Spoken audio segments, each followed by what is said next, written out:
Good morning. My name's Bryce. Thanks for joining me this morning. I recently read an article that announced that scientists have found the way of happiness. They say happiness is found through exercise, better sleep, spending time with friends and family, meditating, or practicing gratitude. Or they just say just getting outside. These scientists say happiness is maximized when it's 14 degrees Celsius.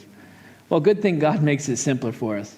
He doesn't start with what we have to do to make ourselves happy, but says happiness comes when we recognize that we're His. Moses tried to encourage God's people with this truth. In his last recorded words, Moses is doing his level best to make sure the nation carries on following God's perfect will for their life.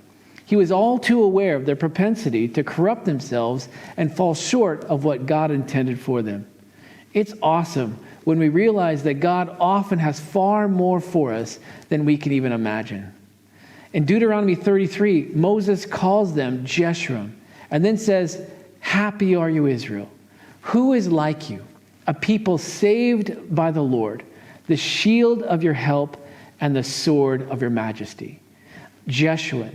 Well, that means upright and describes the potential and ideal character of the nation, because they worshiped the upright, strong, victorious Yahweh. No wonder Moses says, happy are those who can claim to be God's people. He says we're saved, shielded, with his triumphant sword strapped to our hip. As we move towards the crucifixion and Jesus' victorious resurrection, let's focus on the simple fact that we are saved.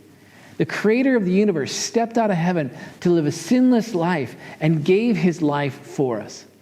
Jesus literally sealed his love for us with his own blood.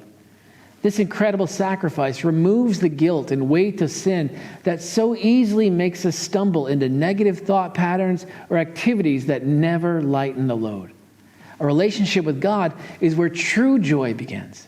The joy of knowing the risen Savior who sets us free. Do you know him? Well, the way is open to all who will come by faith. Well, salvation would be enough to make us happy, but God doesn't stop there. He also promises to be our shield of help and sword of triumph. Paul taught us that Jesus only leads us in triumph. This promised happiness, then, is not dependent upon our circumstances. A joyful Paul was often in prison, shipwrecked, or rejected, but none of these things moved him because he knew the one who saves. Today, may we walk in the promised triumph, knowing that God never leaves us or forsakes us. And may this truth bring lasting happiness into our lives.